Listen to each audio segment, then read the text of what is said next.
Hello, everybody. Welcome back to another episode of the Work the Crowd podcast. I'm one of your hosts, Dougie Fresh, and as always, Jacob Klucas is also here. He's going to talk about stuff. And what are we going to talk about? We're going to talk about the tournament so far, do a little recap with the Final Four looming this Saturday, right? Saturday? Yep.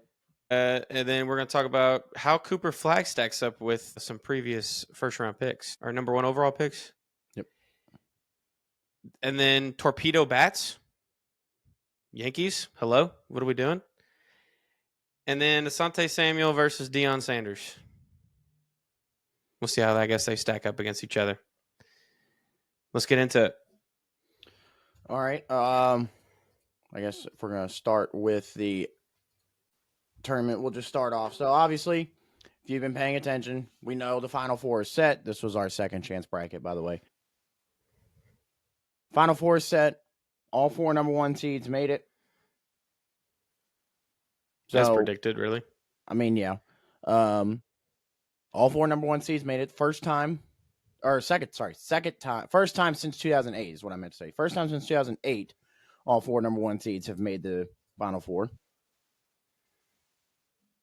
So you have Auburn versus Florida on one side in an SEC matchup, and then you have Duke, Houston on the other side of the bracket facing off against each other. So just kind of going over how the Sweet 16 Elite 8 went over last weekend. I mean, I feel like it kind of went as predicted. Good game, though, obviously. Ole Miss, Michigan State was a really good game. Didn't mean that. Ole Miss, Michigan State was a good game. Texas Tech, Arkansas went down to the wire. You know, Tennessee ended up screwing Kentucky, essentially. I mean, Kentucky never left Lexington to go to Indianapolis, apparently, in that game. Houston, Purdue was a really good game. Duke didn't. I mean, Arizona gave Duke a run for a while, but Duke eventually pulled away. And then, as I said, Alabama BYU, first team to 100, was going to win that game. Alabama in that game hit 25 threes. And then, that was kind of the big headline going into the game against Duke was Alabama hitting 25 threes. And I think anybody that's ever played basketball in their life know if you have an anomaly game like that, the next game you're going to come nowhere close to that. I mean, it's very hard to even pull off half of what you did, and they didn't. They only hit 8 threes against Duke, hence why they ran out the gym in that game. Houston, Tennessee, another game that Tennessee kept fighting, but really wasn't close.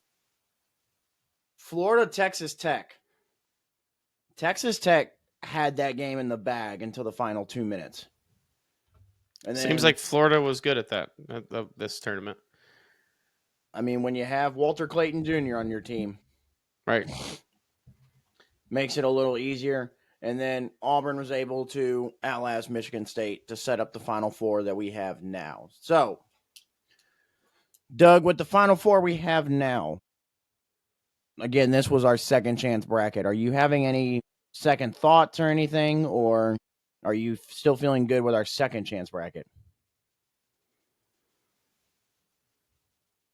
No, I don't. I think it's going to be.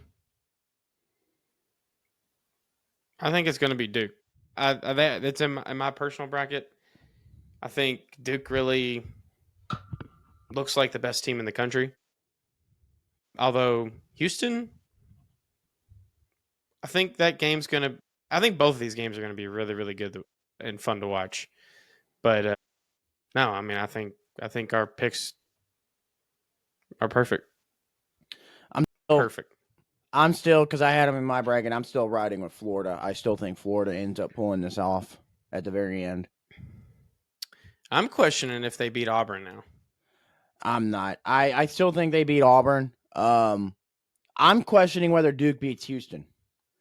because Houston physically can match up with Duke.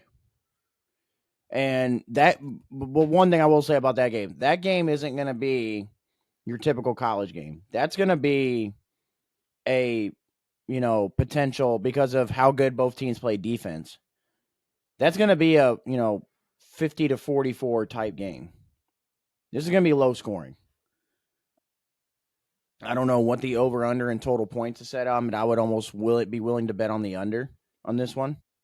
But I don't know. Something about this Houston team, and I mean, going into this, again, if we're also looking at it, I trust coaching a little bit more on Houston's side right now.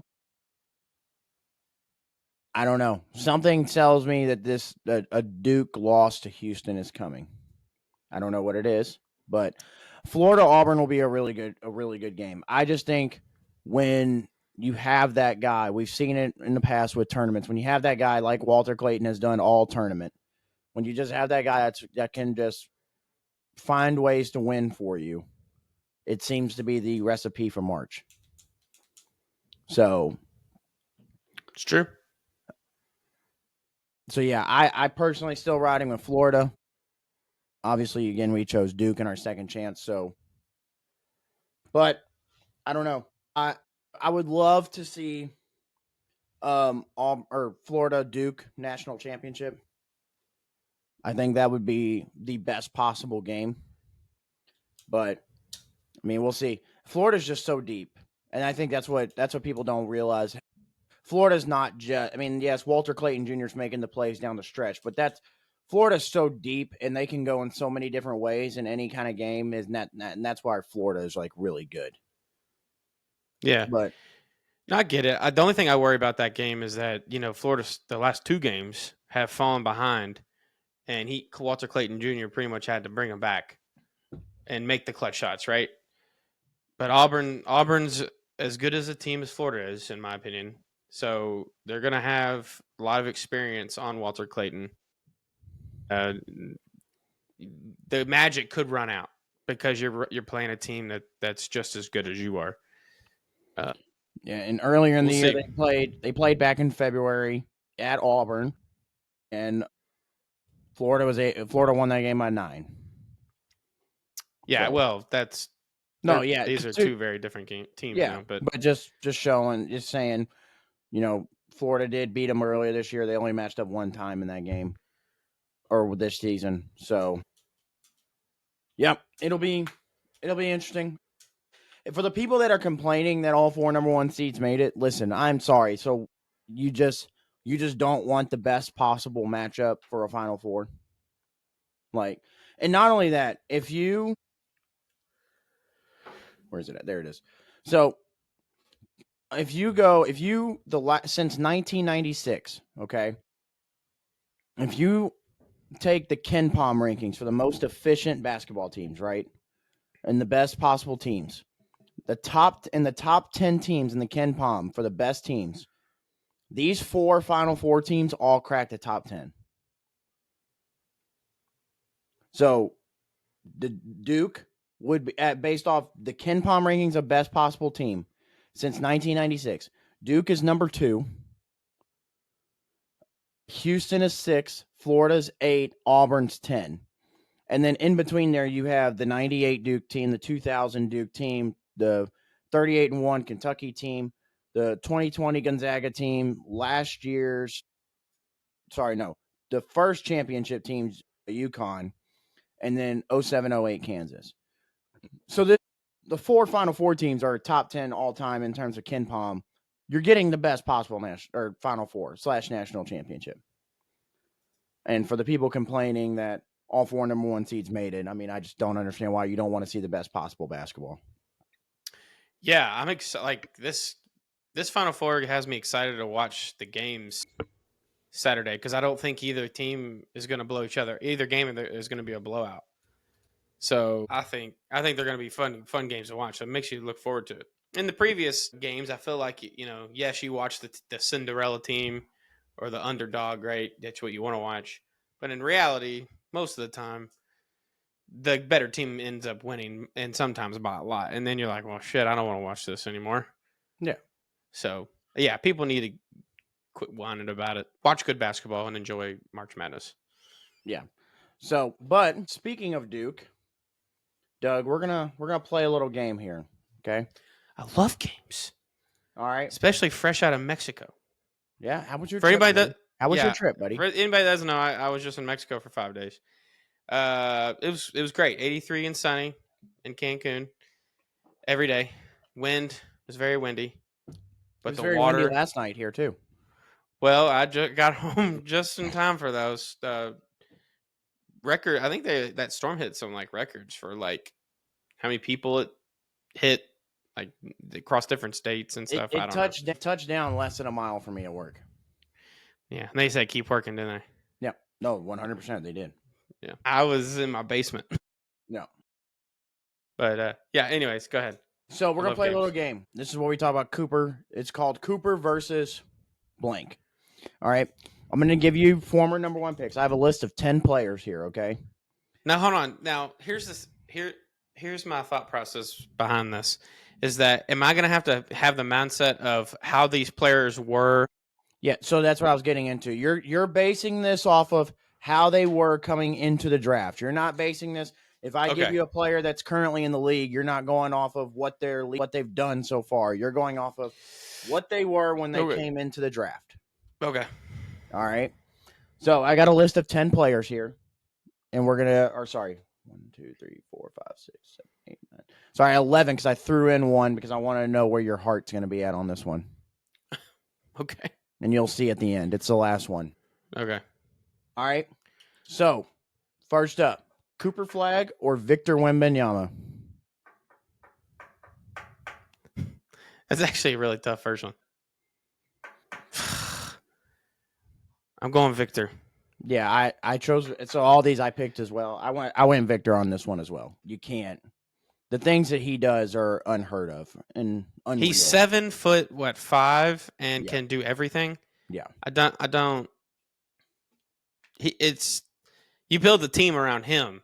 I mean, they're talking about going to get Cooper Flagg, like we talked about that in the previous episode. Yeah. Some conspiracy theory. But they're building the team around him, and they're just adding Cooper as a piece. So. Yep. All right. How about another former Duke Blue Devil? Cooper Flagg or Paulo Banchero? Cooper. Okay. Yeah, I went Cooper as well. Cooper Flagg or Cade Cunningham? Cooper.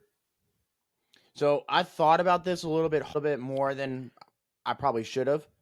But the only reason I did is because I feel like it's easier to build around a bigger guard like that than Someone like Cooper. Yes. But at the end of the day, I'm taking what Cooper does. What Cooper does defensively, strictly just based off what Cade Cunningham does. Yeah. Cooper Flagg or Anthony Edwards?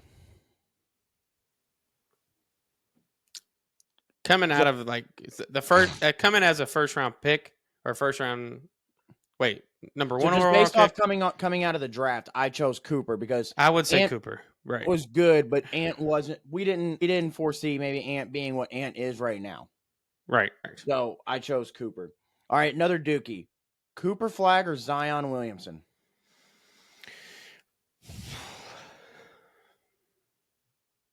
I think I would go Zion.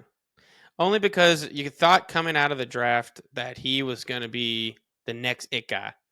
Like that was the hype around him. I mean, he was that star-studded, right? Same thing for Cooper, but Zion was so much had so much more athleticism that you thought you could build a team around him, and he would sell tickets, pretty much. Okay, so you went Zion. I went Cooper only because Cooper is more skilled coming into the draft than Zion was. So I can get a little bit more out of Cooper. Yeah, but Zion was going to just sell me. more tickets, I think. All right, Cooper or Karl Anthony Towns?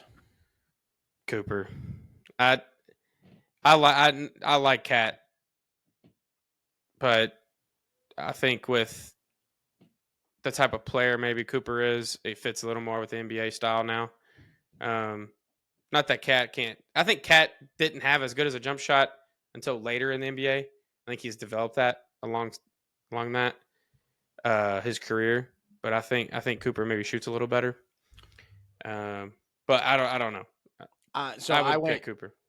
Cat only because this is coming into the draft. This is when we later down the road. Cat's been an okay defender at times, but coming out of Kentucky, we really thought that he was going to be a defensive threat. So that's just again we're coming into based off of what you were in the draft, Right. and then you could see it that there was a lot of untapped potential that he didn't get to show with that 38-1 team that you said, okay, given the chance now, he could really do some damage now. And so I went with Cat. Next one, Cooper Flagg or Anthony Davis? Anthony Davis. I think along the lines the same thing as what I said before. I think AD is also 6'11", so he's also 2 inches taller than Cooper and did pretty much everything you needed him to do. And he was an elite shot blocker. Excuse me. I think that played a difference for a lot of teams is how well Anthony Davis played defense. Yeah, I went Anthony Davis, and kind of like the same thing with Cat as far as offense. Like he didn't get to do a whole lot offensively. Cal kind of held back a lot of his bigs offensively from being able to show their full potential. But you could definitely tell it was there. But the different. I mean, the dude was literally a game-changing defensive player. You had to literally change your entire game plan just because Anthony Davis was in the game. Yep. So yeah, I went Anthony Davis as well. Last couple before we get to the one that I want to see where your heart's at. Kyrie Irving or Cooper Flagg? This is tough. Kyrie had a lot of hype going into the draft. He just didn't play that much in college. I would go Cooper. Yeah, I went Cooper as well. It's just because it's hard when it's hard to build a team around. I mean, you can build your team around it, but you're never going to win. It's hard to build your team around somebody that's like 6'2". Steph's kind of been the anomaly of being able to do it with somebody that's smaller. But like even when you go back in history, your best players on championship teams have all been, really like 6'3", 6. Yeah. All right, Cooper Flagg or John Wall?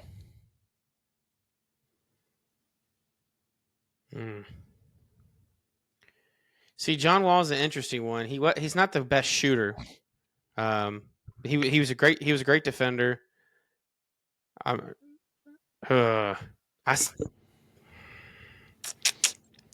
you do this to me? You think this is bad? Wait till the one coming up. I would still say hype wise and overall skill level, I would have to go with Cooper. Yeah, I picked Cooper as well. Again, I love John Wall too. Same thing with Kyrie. It's just hard to build your team around a smaller guard. Yeah. Even as athletic as they are. But see, John Wall's not that small though. John Wall's like 6'4". I thought he was like 6'2", 6'3". I have to double check that. I thought he was taller than that. I don't know for sure, but he played defense and his vision on the court was insane. He was so fast. Coast to coast. John Wall is 6'3", so he's right there at that level. See that, but he played point guard. I mean, he was a true point guard. Yep. He wasn't shooting, but he did everything else and controlled the game how he should. So, all right, last one before we get to the close one. Cooper Flagg or Blake Griffin? Yeah. So I'll answer mine first. I went Cooper because Blake really didn't develop the full skill set he had until he got to the league. Well, that was what I was thinking too. It's the same thing. Like, I think overall hype and skill level, like Cooper can immediately come in and change a team for sure. Blake Griffin, he needed some work. He played and he helped, but it just wasn't. I don't think it was to that extent of what I think Cooper's going to be. Yeah, and then defensively, Cooper's much better than Blake. Defensively, yeah. All right, last one. Just because I want to see where your heart. Are you going to go with your heart or what you may deem as what you should actually do? Cooper Flagg or Derrick Rose? You bitch. Derrick Rose is one of my all-time favorite players, in case anybody's wondering. That's why he did this. But it's also a number 1 pick, so he fit the. I know. Again, sticking with the mantra of you can't build a team around a guard like that. I think you'd have to go Cooper Flagg. But also, Derek, there's that unknown of Derrick Rose we never knew. Well, I know, but this is coming out of college, though, Yep. out of the draft. So you would have to go Cooper Flagg just based on overall skill and God-given ability with his height. But Derrick Rose is special, man. He was Westbrook before Westbrook. Right? I think Russell Westbrook is the closest thing you'll see to a Derrick Rose type player. Although Derrick Rose was clutch and fun to, and really, I just enjoyed watching Derrick Rose play. And he had my number too. Number 1 was my number. So, yeah, all right. I would go Cooper Flagg. So, I mean, really, so Cooper stacks up well against former number 1 picks, obviously. Yeah, he does. Cooper should be a very special talent once he hits the league. So he should. We'll see. So let's talk about one of the big things in sports that's been going around here in the last week or so. Torpedo bats. All right. So, and this is, if you don't know, again, if you've been under a rock, haven't been paying attention, the Yankees have changed the way their bat looks. And if I need to pull up a image so everybody has an idea of what these things look like. So, right here. So, as you can see, a normal bat kind of looks more like this, obviously. Obviously, it's a more rounded barrel all the way through, right? These torpedo bats, though, the barrels moved down a little, down towards the hands a little bit. Now, by MLB rules and what their rules for a bat are, these bats don't go against regulations. But on the flip side of that, where people are having issues, is the reason why these bats are technically considered legal by MLB by their rules is because we've never been in a position to put in a rule for these type of bats. Nobody's done anything to, make the MLB look into their rule book for this. And so, and then where this all started was, Yankees analytics. It all started with the Yankees. And I feel like if this didn't start with the Yankees, we wouldn't be talking about this as much. Seems fitting. So let's start there. It's kind of like, where we talk about all these different things, like what, if it doesn't involve a cowboy star on the helmet, we're not talking about it as much, or, stuff like it's because it's the Yankees, is because it's such a big deal. And the Yankees were the first ones to do it. If it came out and the Pittsburgh Pirates were the first ones to do this, nobody would be making a big deal out of this. All right. But because it's the Yankees, they are. And where it started was Yankees and their analytics team just noticed that Anthony Volpe was not making square contact on the barrel each time. He was getting jammed, essentially, and so they said, well, what if we were able to, move the barrel down to where when you hit it, you were hitting the barrel more than you were before. And, they made these custom bats, gave it to Volpe, and I think it was Volpe and Jazz that did it first on the Yankees. And they used them during spring training, and they saw that they were hitting the ball a lot more. And the rest of the Yankees caught wind of this, and they were like, well, hey, we want some of those too. Guess what it equaled to? 15 home runs in 2 games for the Yankees. They hit That's 9 wild. in 1 game. And ever since then, this has been a big thing. So, Doug, what are your thoughts on the torpedo bats? So because now it's not just the Yankees. The Braves and other teams have now put in their order for these bats. Yeah, this was going to be followed for sure. Here's my breakdown for these torpedo bats. And they're Louisville Slugger made, by the way. I think, right?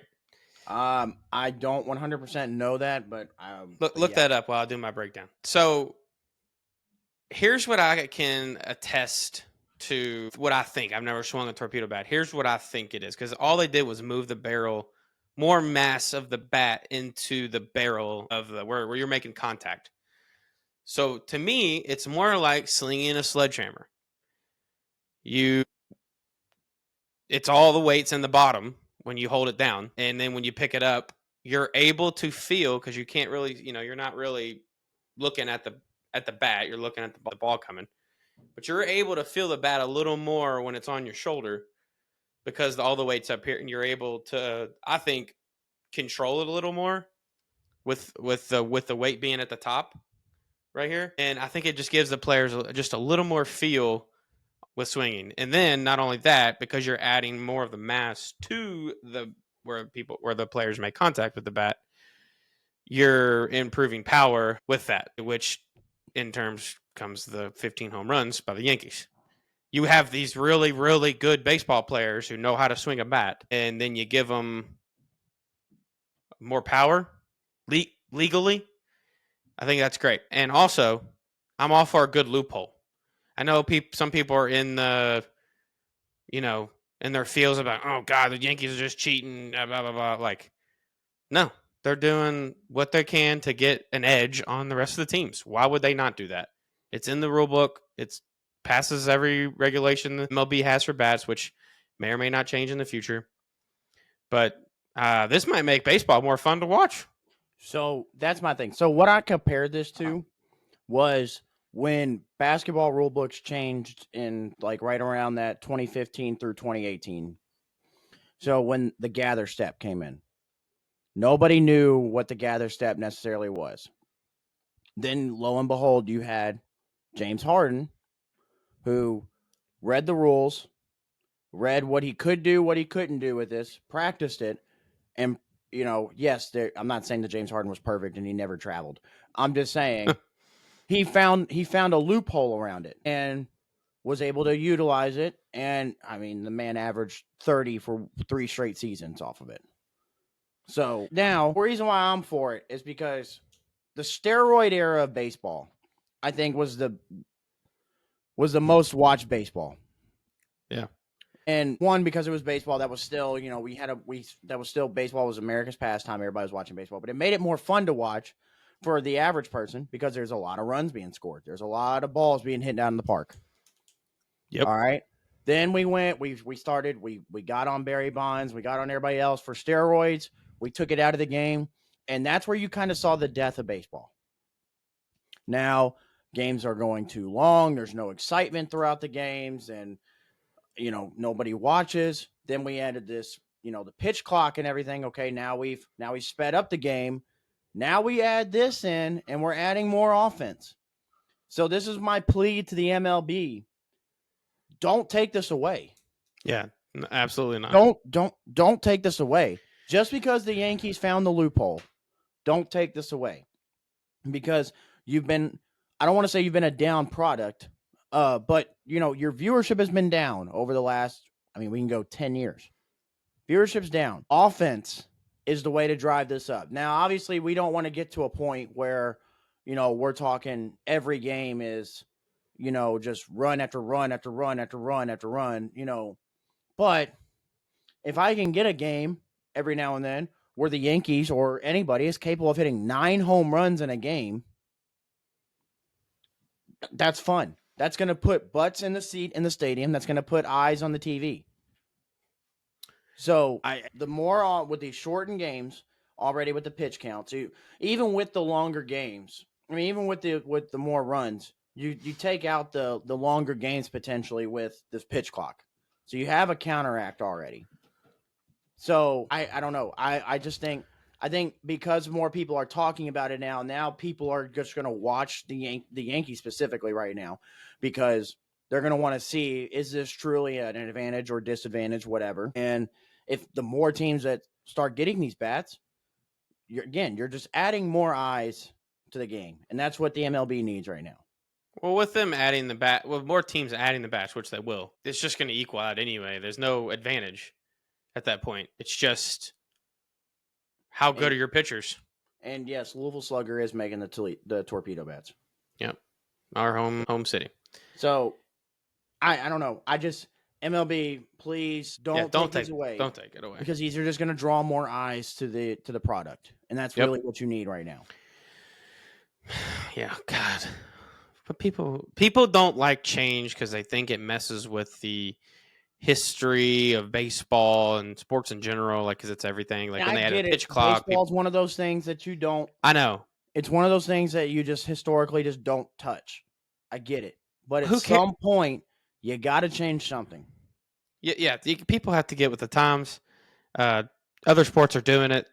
You have to. People's interest changed over last 100 whatever years, however long people were playing baseball, 1800s. So let's up it up. Let's bring it up a notch. Let's draw in the younger crowd. I get it. The older crowd's going to watch regardless. They can sit here and be mad. It's just like when the whole NFL with the whole players taking knees and everything, and everybody's like, well, I'm not watching. Guess what? You're still watching every Sunday. Doesn't matter. You can say all you want you're not watching. You're watching. All right. I feel like the old people, the older generation is still going to watch baseball because it's baseball. Doesn't matter. How do you draw in the younger crowd so they watch till they're in that older generation? This is a way that you do it. I feel like the Yankees fans obviously were the one fans that didn't give a shit because their team was like, oh, well, we hit 9 home runs in one game with these new bats, 15-2. The only reason I think other fans get upset is because their teams didn't do it. And then they're like, well, now we got to play the Yankees with the Torpedo bats. They're going to lose. Because they didn't come up with it first. Right. So as soon as their team adopts the Torpedo bat, nobody's going to care. Yeah, and again, it's because it was the Yankees first. Didn't help the situation. Any other team that's not, if it was the Yankees, obviously they found it, but the Yankees and the Dodgers, if one of those teams would have figured it out first, everybody's up in arms about it. Oh my God, they just got to find every advantage to find their way around. But again, if it was the Pirates, the Reds, the Marlins, anybody like that, nobody would care. Yep. Damn Yankees. Yeah. Again, MLB, keep the Torpedo bats. You got to draw in the younger crowd somehow. This is how you can do it. I want to swing one. I want to see what it feels like. I really do think it's because those bats are heavy. Like if you ever held a real MLB bat, like I really feel like it would be like slinging a sledgehammer at something. Wood bats in general are just heavier anyway. Yeah, I mean they have to be a certain so many ounces or whatever. But I had a wood bat my last couple of years of playing baseball. I used a wood bat, and they're just hard. It's just they're heavier, much heavier than the regular aluminum bats. Yeah, I mean, I don't know. We'll see. So, all right, moving on to the last part of this. Doug, I don't know if you know much about this last part. I don't know if you've seen anything about this. Deion Sanders and Asante Samuel. And really, this has nothing to do with Deion because Deion hasn't really responded to Asante Samuel. And so basically what this started with was, I believe it was at the Combine. Deion Sanders was at the Combine, and they caught a video of asking him about, a certain technique for corners for them to use. And all Deion said was, that's a stupid way to do it. He was like, why would I do it? Why would I do it this way? And then he showed his way that he did it. Everything. It's prime. Who cares? If it worked for him, it works for him. That's my whole thing when I go on with this. If it works for you, it works for you. If it doesn't work for you, it doesn't work for you. It doesn't matter if it works either way. True. So, Asante Samuel Sr. went to Twitter, quoted the video, and started going on and on about how this technique is the only technique that works, yada, yada, yada. Then went on to go attack Deion personally and was like, we're just going to sit here and say that Deion is the undisputed best corner ever, yada, yada, just going on and on. First of all, Asante, yes, Deion is the undisputed best corner ever. Okay. So here's my issue with this, and this has been my issue with a lot of people when we compare corners, specifically in the NFL, okay, is when people bring up the numbers of a certain corner versus another. So Asante kept going on and on about how he has better numbers than Deion in certain situations and everything. Brother, here's my first thing. Did you ever stop to think that maybe Deion doesn't have certain numbers like you do because nobody threw his way? Like, did we ever stop to think that? Like, and again, and I talked about, like, because, top corners are going to, because top corners more than likely are going to be running with your top receiver. And just because you have a top corner and your top receiver, you're not just going to stop throwing to your top receiver. So that's been my biggest thing. So I'm not necessarily knocking that, Asante has these stats versus, like, not saying that he was picked on, but if you weren't thrown at, you weren't thrown at. What can you do? Like, so Asante Samuel for his career, and this was part of the thing that he had mentioned, had 51 interceptions.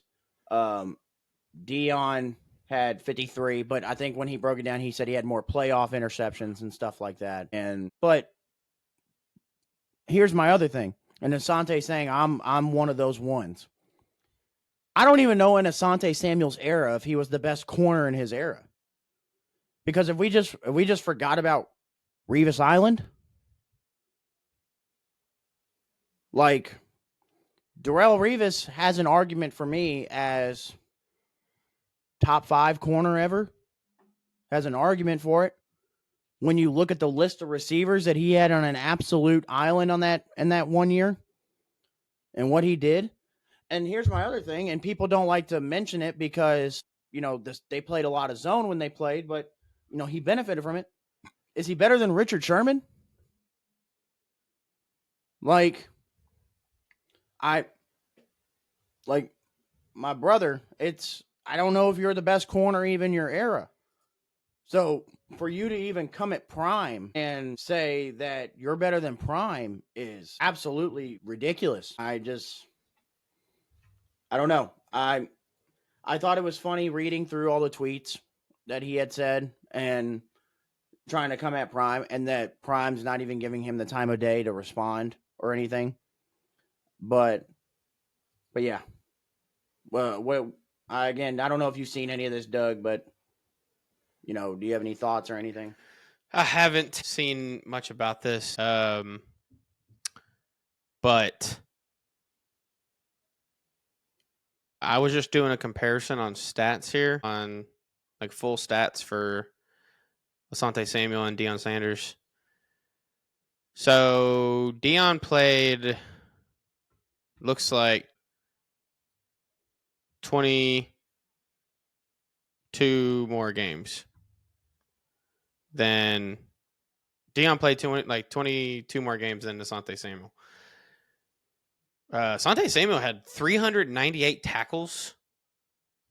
I don't know if these stats are right now I'm looking at it, but it says Deion had 34 tackles. Wait, what did you? Because I'm looking at his career. It says Deion's got 254 career solo tackles.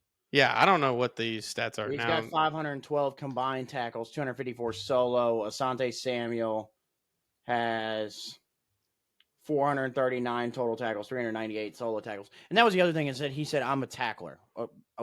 Cool. I mean, I'm glad that you were able to make a tackle, but again, nobody tried Deion's side either. So, I mean, you could, if you really wanted to compare the two, you could go dive in pretty deep into the stats and really determine how much of a gap there is. Now, obviously, is Deion Sanders better? Yeah. Basically, like what you said, the pure fear factor of it. I'm not going to throw to you, and I think that's what makes a great corner. And if you do, he's going to make a play. And I forgot who said it. That's what he was like. He was like, stats aren't the only thing that make a corner. He said it's your presence on the field. It's right. He was like, kind of like the young kids say, it's your aura. Like, you have to have a certain swagger to be that guy. And they were like, Asante never. And it was somebody that played against Asante. Obviously, he was like, he's like, you never felt. Not saying you didn't feel his presence in his play, but like you didn't feel like you couldn't throw at Asante Samuel. Yeah, Deion was the king of swagger. So yeah, I mean, you look good. I mean, Deion. You play good. I mean, you could almost make the argument for the NFL. Deion brought swagger to the NFL. I mean, yeah, dude. Dude was the definition of aura. He was For the sure. definition of a showman. I mean, Yeah. and his play, it's not like he was a showman and just didn't equal out to on the field. It equaled out on the field. So if I'm Deion Sanders, now I haven't seen this, I'm Deion Sanders, I don't give Asante Samuel time of day. I mean, he knows he's better. Everybody else knows he's better. it's like, what do I need to prove? Why do I need to prove? Yeah, why do I need to prove anything to this guy? He should be. I mean, he's focused on Colorado and his kids getting drafted. That's what. And then Asante Samuel sounds like he's salty about something. That's what it sounds like. Well, and somebody said, and I think it was, who was it? I can't remember. But anyways, he was like, because his son plays in the league, Asante Samuel Jr. And they were like the real. They said, I saw a tweet. Somebody said the real gut punch to Asante Samuel Sr. would be, ask your son who's better, and he'll tell you. And they were like, that'd be the real, like, oh no, like to a father. He would say his dad. Yeah, and I'm sure he would. But here'd be my thing: if you put a mic in front of him and a camera in his face, is he going to say his dad? And dad's not there. If we have closed doors, nobody knows. What's he really going to say? Yeah, I mean, he should say Deion, but so I don't know. Yeah, I just thought it was a funny, again, not Deion not giving him the time of day, but just sometimes some former players just get in their feelings, and you just kind of have to, and they really think they're better than what they are.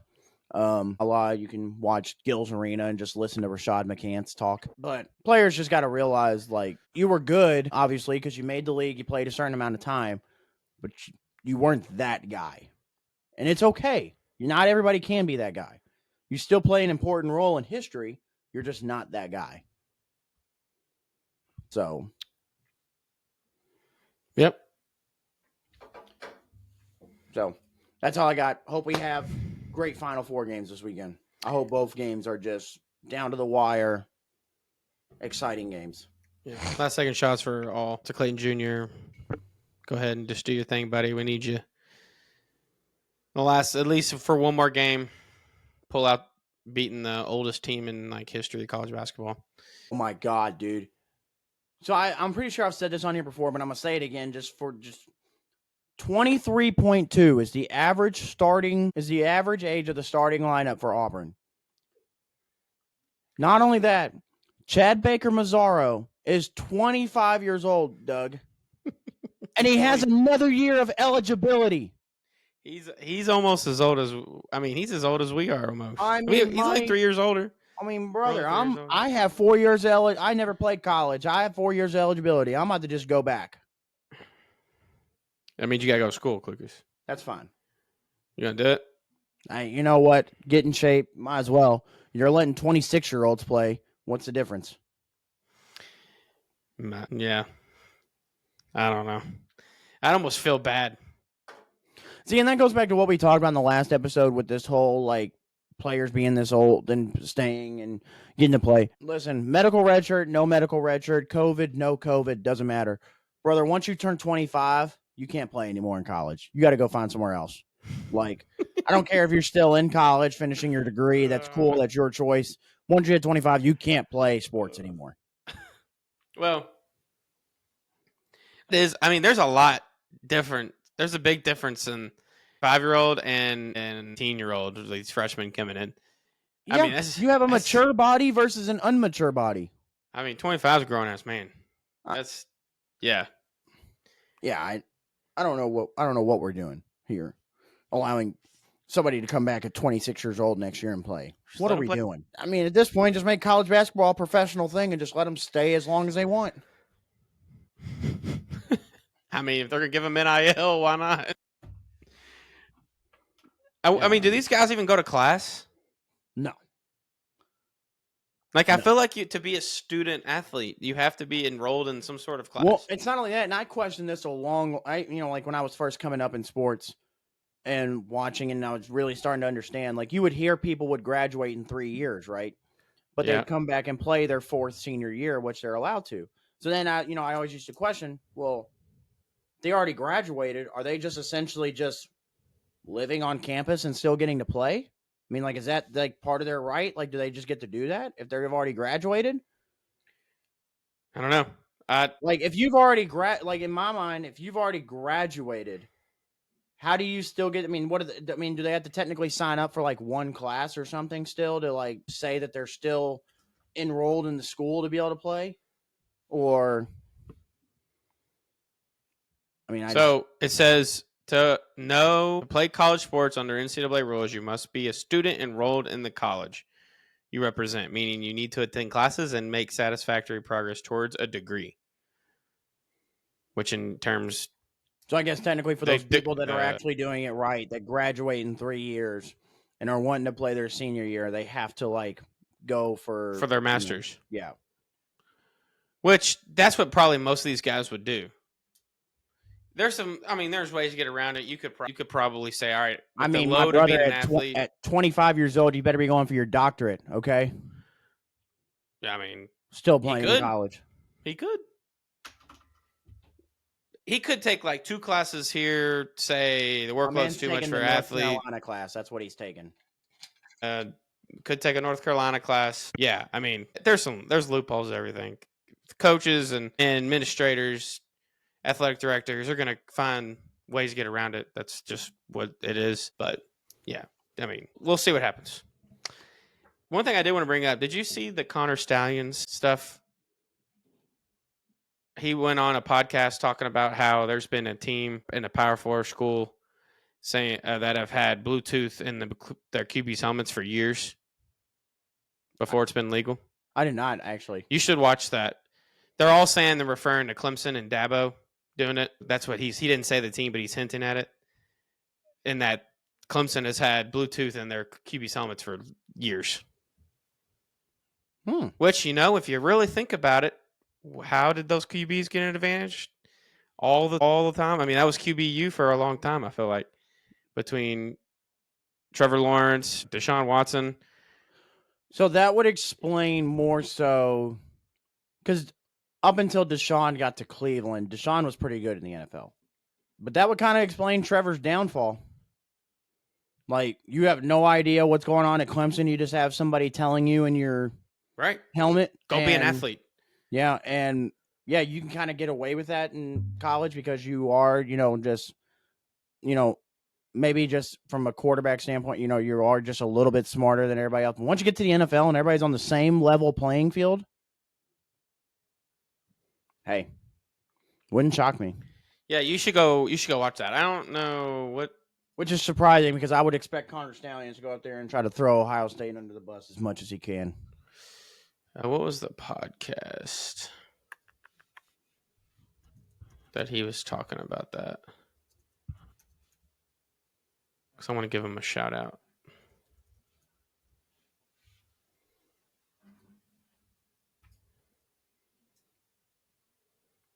Connor Stallions. Was it on Bussin' with the Boys? Yeah. Yeah, this was back in like October. Well, no, I thought this was new. I just watched him. I'll find it and I'll send it to you. Yeah, it says I'm Buzzing with the Boys, October 2024. Connor Stallion says teams have been using Bluetooth to steal signs. Well, maybe it just made its way through. I just saw it over last week. Stuff like that pop up. But yeah, but no, it's kind of wild. I'll have to. Well, maybe it looks like they're just talking about it. Maybe it wasn't on the podcast that he was on. But yeah, either way, I'll have to go take a look at that because. Yes, your favorite team. What? Clemson? No, Michigan. He's from your favorite team. Oh, he's from? Yeah. Nah. Again, I'm surprised he didn't try to take every chance he could to throw Ohio State under the bus. So. Yeah, well, he probably. I don't know. I didn't get to see the whole thing of what I saw. So maybe he did. Yeah, I'll have to go find it and I'll look at it. Okay. All right. Well, with that being said, guys, This video, obviously, this was a Thursday that we were recording. You'll see this on a Friday with Doug being out of the country this week. And that's why we pushed back to Thursday record for Friday post. Do the same thing next week. Doug's got a work conference he's got to be to. We'll record next Thursday, post Friday. So, and then after that, we'll be back on our normal schedule of record Tuesday, post Wednesday. So, yep. Like, comment, subscribe. Yep. Click that notification bell. bell. Head on over to the YouTube where all these videos are posted. Obviously, the audios are all posted to the links in our bios, to Spotify, Apple, Amazon, all that. Head on over to the YouTube, like, comment, subscribe. I'm also posting a lot of draft stuff going on right now, so head on over to take a look at that as well. So that's coming out every day from now up until the draft here at the end of April. Cool. Peace out, guys. We'll see you. See you.